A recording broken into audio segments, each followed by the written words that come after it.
जय हिंद आप सभी को। आप सभी का हिंदी साहित्य की 15 प्रश्नों की श्रृंखला में बहुत बहुत स्वागत है। हमारे आदिकाल से संबंधित जितने भी महत्वपूर्ण प्रश्न थे वो भी लगभग कंप्लीट हो गए और भक्ति काल के भी जितने महत्वपूर्ण प्रश्न थे वो भी लगभग हो गए। और आज की क्लास जो है वो रीति काल से संबंधित है। आज की क्लास से हम रीति काल से संबंधित जितने भी महत्वपूर्ण प्रश्न हैं वो शुरू करने जा रहे हैं। तो चलिए आज की क्लास में देखते हैं जो 15 प्रश्नों की श्रृंखला है उसमें कौन कौन से रीति काल से संबंधित महत्वपूर्ण 15 क्वेश्चन है उनको देखते हैं। तो हमारा पहला जो प्रश्न है वो है रीति काल के प्रवर्तक कौन थे। ये बहुत ही महत्वपूर्ण प्रश्न है कि कई बार पेपर में पूछा गया है कि रीति काल के प्रवर्तक कौन है। चिंतामणि, केशवदास, घनानंद या देव। तो अगर रीति काल के प्रवर्तक की बात की जाए तो चिंतामणि है। ज्यादातर चिंतामणि को माना जाता है क्योंकि रामचंद्र शुक्ल के अनुसार है। ये रामचंद्र शुक्ल ने जो है रीति काल के प्रवर्तक किसको माना है? चिंतामणि को माना है। तो हमारा ये पहला वाला ऑप्शन सही होता है। और केशवदास जो है, केशवदास को जो है रीति काल का प्रवर्तक डॉक्टर नगेंद्र ने माना है। कौन? डॉक्टर नगेंद्र ने।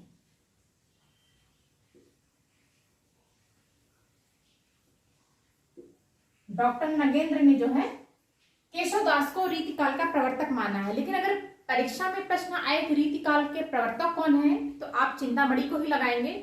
लेकिन अगर प्रश्न ये पूछे कि डॉक्टर नगेंद्र के अनुसार रीति काल के प्रवर्तक कौन है तो फिर आप केशवदास को लगाएंगे, नहीं तो आप चिंतामणि को ही लगाएंगे। तो पहला प्रश्न कंप्लीट हो गया। दूसरा प्रश्न है कि रीति काल का समय क्या है? 1800 से 1900 ईस्वी, 1700 से 1900 ईस्वी या 1500 से 1900 ईस्वी या 1400 से 1900 ईस्वी। तो जो रीति काल का समय है वो 1700 से 1900 ईस्वी है। ये वेरी इंपॉर्टेंट प्रश्न है और ये भी वेरी इंपॉर्टेंट प्रश्न है क्योंकि ये दोनों प्रश्न परीक्षा में पूछे हुए प्रश्न हैं। तो हमारे दो प्रश्न कंप्लीट हो गए। रीति काल का जो समय है वो 1700 से लेकर के 1900 ईस्वी का माना जाता है। तीसरा प्रश्न है कि रीति काल को रीति काल नाम किसने दिया? जॉर्ज ग्रियर्सन ने, गार्सा दा तासी ने, शिव सिंह सेंगर ने कि रामचंद्र शुक्ल ने?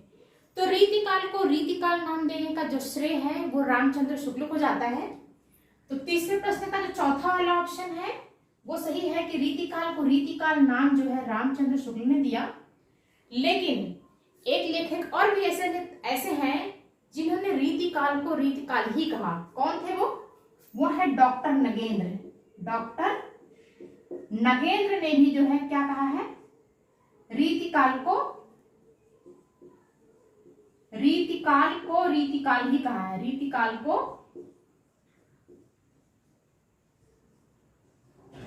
रीति काल कहा है। डॉक्टर नगेंद्र रीति काल को रीति काल कहा, यानी कि रामचंद्र शुक्ल ने भी रीति काल को रीति काल कहा। फिलहाल रामचंद्र शुक्ल ने रीति काल को रीति काल नाम दिया, लेकिन डॉक्टर नगेंद्र ने भी रीति काल को रीति काल कहा। और रीति काल जो शब्द है वो जॉर्ज ग्रियर्सन के रीति काव्य से लिया हुआ है। चौथा प्रश्न है कि रीति काल को श्रृंगार काल किसने कहा? डॉक्टर रामकुमार वर्मा ने, डॉक्टर नगेंद्र ने, जॉर्ज ग्रियर्सन ने या आचार्य विश्वनाथ मिश्र ने? आचार्य विश्वनाथ प्रसाद मिश्र ने कहा। तो रीति काल को श्रृंगार काल जो है वो किसने कहा है? आचार्य विश्वनाथ प्रसाद मिश्र ने कहा है। तो चौथे वाले प्रश्न का चौथा वाला जो ऑप्शन है सही है। और ये जो है पीजीटी 2005 में ये प्रश्न पूछा हुआ था कि रीति काल को श्रृंगार काल किसने कहा? तो रीति काल को श्रृंगार काल आचार्य विश्वनाथ प्रसाद मिश्र ने कहा है। पांचवें प्रश्न को देखते हैं। पांचवा प्रश्न है कि रीति काल को अलंकृत काल किसने कहा? मिश्र बंधु ने, कि केशवदास ने, कि रामचंद्र शुक्ल ने, कि डॉक्टर रामकुमार वर्मा ने? तो सबसे पहले बता दें ये प्रश्न इतना इंपॉर्टेंट है, ये पीजीटी 2018 में और 2005 में दोनों में पूछा हुआ प्रश्न है ये। और रीति काल को अलंकृत काल किसने कहा? तो रीति काल को जो अलंकृत काल है वो जो है मिश्र बंधु ने कहा था। पहला वाला ऑप्शन, पांचवें प्रश्न का जो पहला वाला ऑप्शन है वो सही है। और मिश्र बंधु कौन है? मिश्र बंधु है गणेश बिहारी, गणेश बिहारी। दूसरे कौन है? सुखदेव बिहारी। और तीसरे कौन है? श्याम बिहारी, श्याम बिहारी। इन तीनों लोगों को जो है मिश्र बंधु के नाम से जाना जाता है। गणेश बिहारी, सुखदेव बिहारी और श्याम बिहारी, इन तीनों लोगों को मिश्र बंधु के नाम से जाना जाता है। तो रीतिकाल को अलंकृत काल कहने का जो श्रेय है वो मिश्र बंधुओं को जाता है। तो पांचवें प्रश्न का पहला वाला ऑप्शन जो है वो सही है। छठा प्रश्न है कि किस आचार्य ने रीतिकाल को रीतिकाल ही कहा है? रामचंद्र शुक्ल ने, कि डॉक्टर नगेंद्र ने, कि विश्वनाथ प्रसाद मिश्र ने, या गर्सोदातासी ने? तो किस आचार्य ने, मतलब रामचंद्र शुक्ल ने तो रीतिकाल को रीतिकाल नाम दिया था, और रीतिकाल को रीतिकाल जो है कहने का श्रेय जो है रामचंद्र शुक्ल को जाता है। लेकिन रीतिकाल को रीतिकाल ही कहना ये डॉक्टर नगेंद्र ने कहा था। और अभी पिछले प्रश्न में हमने आपको बताया था कि रीतिकाल को रीतिकाल किसने माना था? तो रीतिकाल को रीतिकाल जो है डॉक्टर नगेंद्र ने माना था। और रीतिकाल को रीतिकाल नाम देने का जो श्रेय है वो रामचंद्र शुक्ल को जाता है। तो 6 प्रश्न कंप्लीट हुए। 7वें प्रश्न को देखते हैं। तो छठवें प्रश्न का जो छठवें प्रश्न का जो दूसरा वाला ऑप्शन है वो सही होता है कि रीतिकाल जो है रीतिकाल को रीतिकाल डॉक्टर नगेंद्र ने कहा था। 7वां प्रश्न है कि रीतिकाल को कलाकाल किसने कहा? जॉर्ज दियरसन ने, केशवदास ने, बिहारी ने, कि डॉक्टर रमाशंकर शुक्ल रसाल ने? तो रीतिकाल को कलाकाल कहने का जो श्रेय है वो डॉक्टर रमाशंकर शुक्ल रसाल को जाता है। इन्होंने रीतिकाल को कलाकाल कहा। तो 7वें प्रश्न का जो चौथा वाला ऑप्शन है वो सही है। 8वां प्रश्न, निम्न में से कौन रीतिकालीन कवि हैं? मतीराम, सूर्यकांत त्रिपाठी निराला, जयशंकर प्रसाद, या माखनलाल चतुर्वेदी? तो रीतिकालीन जो कवि हैं वो मतीराम है। पहला वाला ऑप्शन सही है। जैसे आलम हो गए, बोधा हो गए, ठाकुर हो गए, मतीराम हो गए, बिहारी हो गए, केशवदास हो गए, और मंडन हो गए, देव हो गए, ये सभी रीतिकालीन कवि के अंतर्गत आते हैं। और बाकी सूर्यकांत त्रिपाठी निराला हो गए, जयशंकर प्रसाद हो गए, माखनलाल चतुर्वेदी हो गए, ये सब आधुनिक काल के अंतर्गत आते हैं। ये आधुनिक काल के अंतर्गत आते हैं।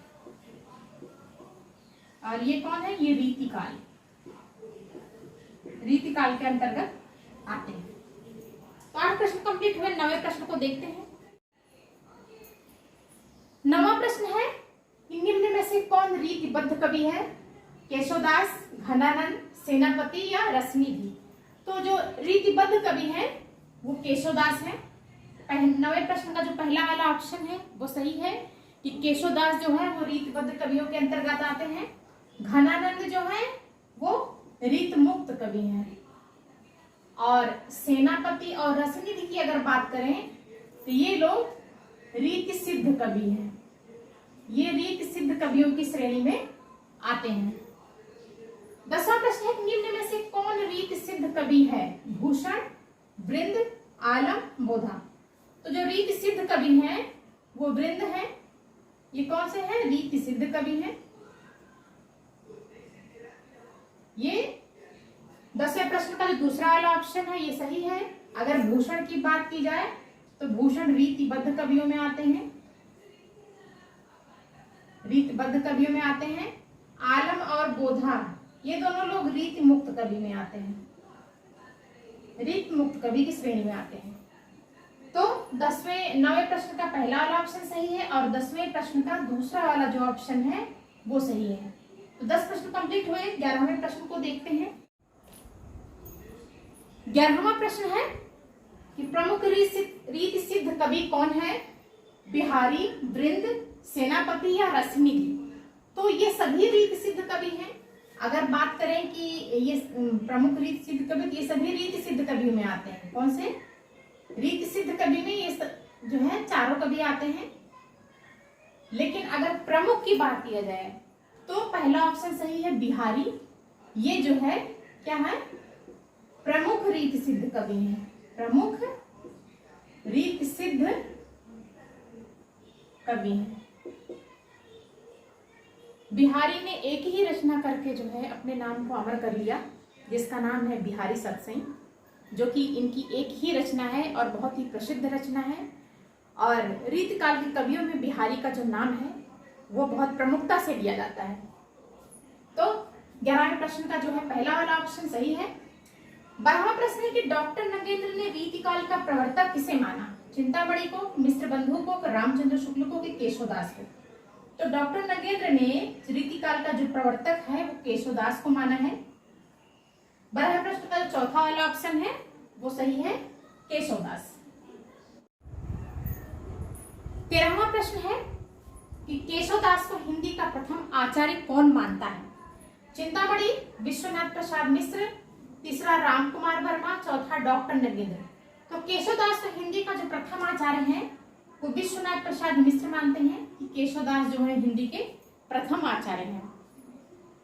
14वां प्रश्न है कि केशवदास का जन्म स्थान कहाँ है? बलिया है, बस्ती है, ओरछा है या प्रयाग है? तो केशवदास जो थे वो ओरछा नरेश के दरबार में रहते थे और उनका जो जन्म स्थान है वो ओरछा है। तो 14वां प्रश्न का जो है तीसरा ऑप्शन जो है वो सही है कि केशवदास का जो जन्म स्थान है वो क्या है? ओरछा है। 15वां और आखिरी प्रश्न देखते हैं। 15वां और आखिरी प्रश्न है कि केशवदास को कभी हृदय नहीं मिला था, उनमें वह सहृदयता व भावुकता नहीं थी जो एक कवि में होनी चाहिए, ये किसने कहा? डॉक्टर नगेंद्र ने, जॉर्ज ग्रियर्सन ने, रामचंद्र शुक्ल ने या डॉक्टर रामकुमार वर्मा ने? तो केशवदास को कभी हृदय नहीं मिला था, उनमें वो सहृदयता व भावुकता नहीं थी जो एक कवि में होनी चाहिए, ये जो कथन है ये रामचंद्र शुक्ल का है।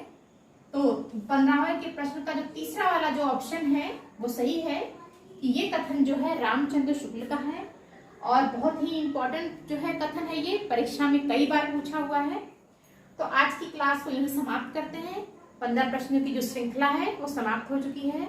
अगर आप हमारे वीडियो को देख रहे हैं तो कमेंट करके जरूर बताइएगा कि आपको हमारा वीडियो कैसा लगा, और अगर चैनल पर पहली बार है तो प्लीज चैनल को सब्सक्राइब कीजिएगा और वीडियो को लाइक कीजिएगा। धन्यवाद।